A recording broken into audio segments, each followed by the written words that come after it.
all you need is to get your fly in there, 3 strips. If they haven't ate it yet, he's not there. Like, hit a new spot, because you're not going to get that fish to chase or anything, right? In this clarity. Yeah. They just slash at it, and it's either a killing shot, or they missed, or they're not moving. We're like UNICEF, you know, we're taking donations. Yeah. Got to knock on every single door. To me, there's a positive eat and a non-positive eat, or a refusal, right? So far, Aaron had a fish come out, lunge, right connected, away. Fish on. That's a positive eat, or if you sting them or anything like that, right? But if you see a flash or a boil and you feel nothing, or maybe if on the pickup you see a fish come at your fly, something that's showing me that they're moving on it but they're hesitant, I'll start telling someone, instead of 2 strips, give it 4 or 5, right? Or maybe a big strip and a long pause. There's a reason they're delaying, and that's a refusal, right? You could tell yourself whatever you want, but if they're not coming out and just killing it, it's a refusal. Smell that? It smells like trophy trout. It smells like trophy trout. It smells like trophy trout and It's a perfect big brown trout spot. They love their own little thing, you know? They can sit in there and just dominate it.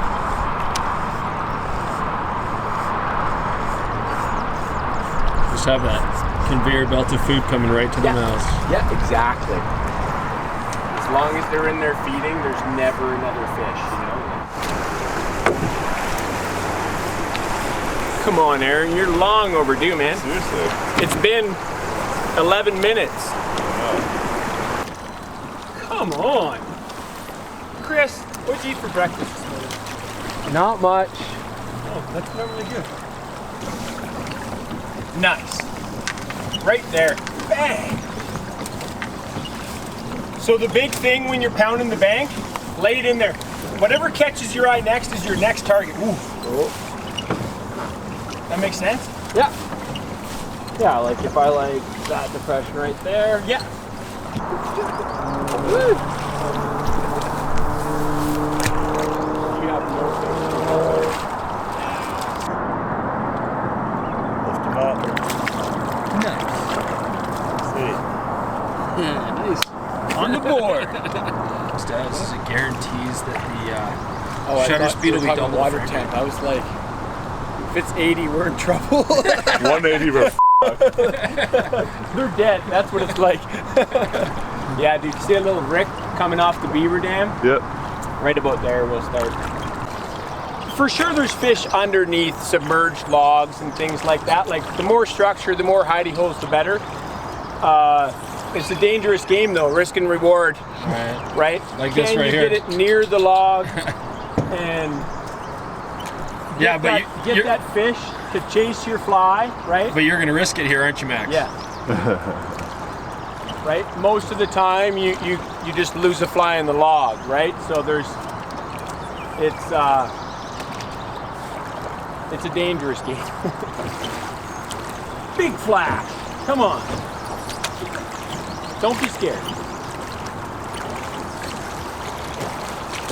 Oh. No. I want that fly. You got it? Yeah. You guys strip set or you lift that? I like a strip and a lift. Yeah. I think for streamer fishing or anything where you're moving a fly, the strip is probably the best. But I just have such a hard time Not lifting the rod? doing it. Yeah. Right? It's so many years of trout setting. Distance is great. Yeah. Yeah, talking about that distance is pretty great because you see it says couple strips. We know that we want that fish from out underneath the bank. We know what we're doing. Yeah, and you're able to hit every little nugget there. Exactly. And if you see a flash or you see a boil, you can keep bringing your fly. But if you don't, you just get it out of there and get it right back in. Hey! Buddy.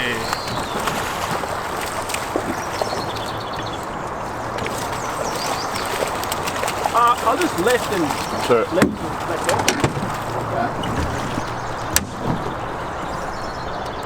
Oh, stop it. Come on, you can be famous.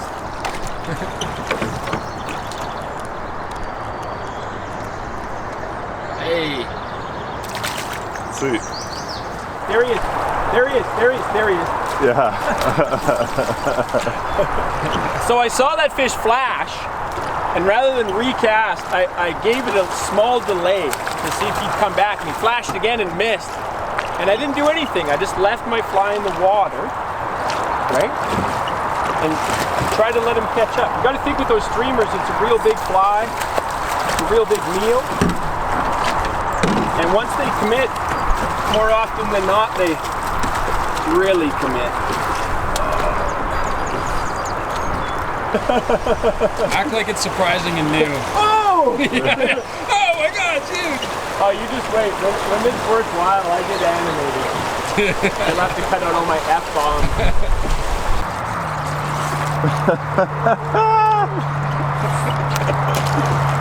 They're eating now. They just had to wake up. Exactly. You got it? No, let's keep doing this. Yeah.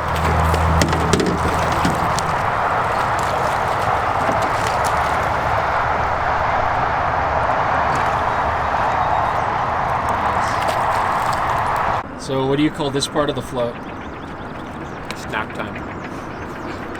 What about this for distance? Do you like it? Yeah. Speaking about rowing this, you know, keeping your buddy in short cast, even though he can cast 90 feet, you don't have to make him. Yeah, you And don't that's a want to be key. way off the bank when you're rowing the boat. You want to keep it nice and short. All you're trying to do is to fish that first 3 to 5 feet off the bank.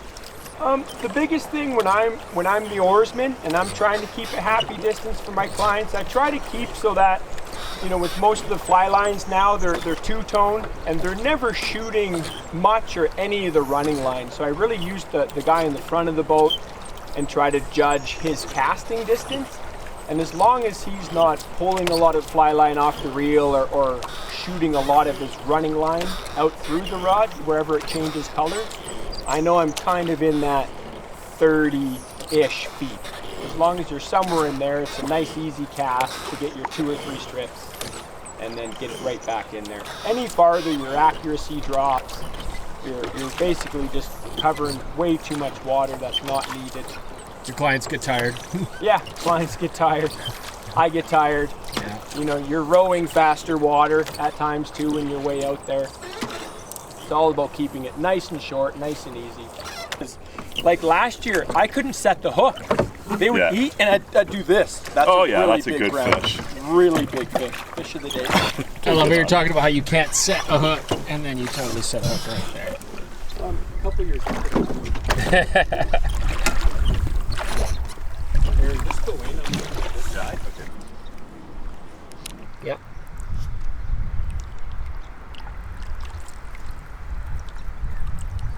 All right. When did you start guiding, and how did little Max turn to fly fishing, man? I started guiding after the 05 runoff full time. It just seemed like a cool thing to do. I had no intention to think it would spell into a 10-year plus run so far, but it really was just a summer job, something to try. I love to fish. It seemed pretty cool to just take people fishing and get paid money, and it's evolved since then. There's a lot of teaching and stuff, right?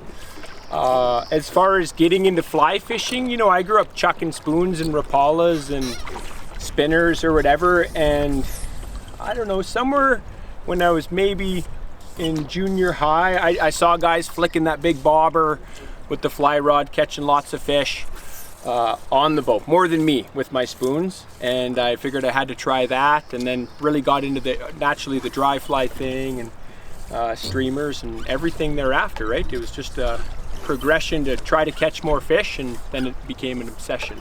Yeah.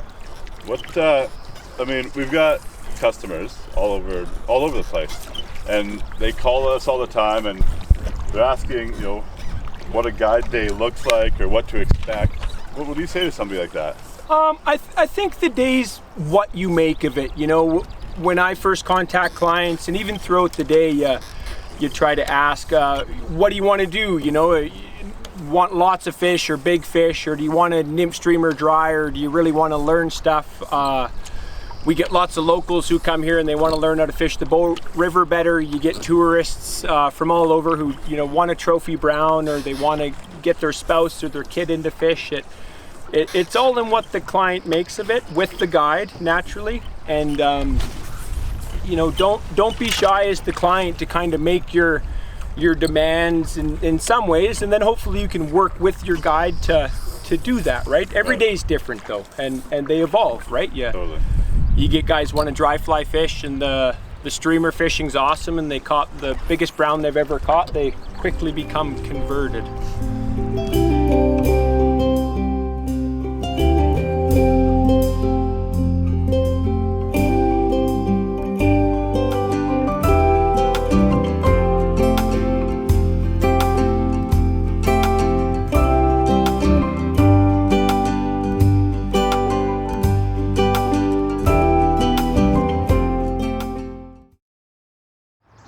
Hey guys, it's Chris from Bow River Trout Fitters.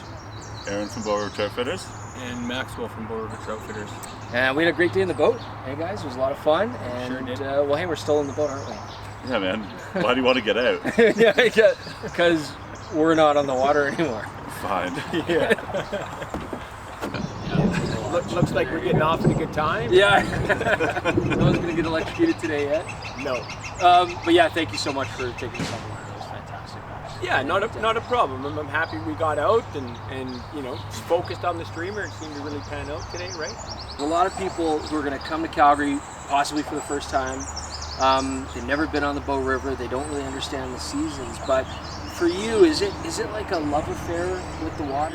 Being on the river 12 months a year and guiding for 5 months of our prime season, every month has something that I love. You know, I love the spring dry or the streamers for the browns. You get into runoff, and like you saw today, post runoff, the streamer stuff. Pretty soon the dry fly stuff on the bank is magical, and then you get into the hopper fishing and your boatman, every month has something very cool.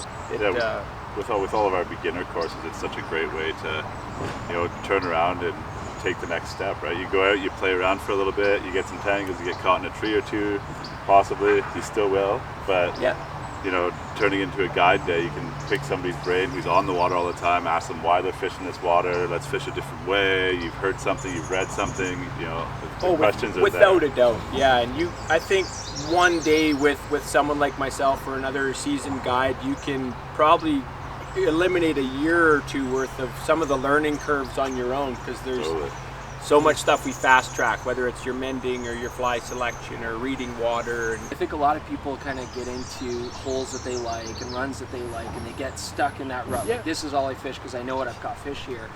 And maybe they go guiding with somebody thinking like, oh, I'm going to see all the secrets and whatnot. But I think the most valuable thing for me watching you is it's not about, oh, this is a secret, oh, this is a secret. It's not like that at all. It's about just learning fundamentally, this is the river, it changes, this is what you're looking for. This whole river is awesome, and that's, you know, doing a float like this, and especially with local guys, you know, everyone wants to learn their favorite hole, and then they see after 5-8 bends, like, this entire river's really amazing. Good, top to bottom. It really opens up your eyes to be like, wow, we got this incredible river. I'm missing water that I never would have fished if I hadn't gone out and seen it. Yes, yeah. It's such a great experience for you.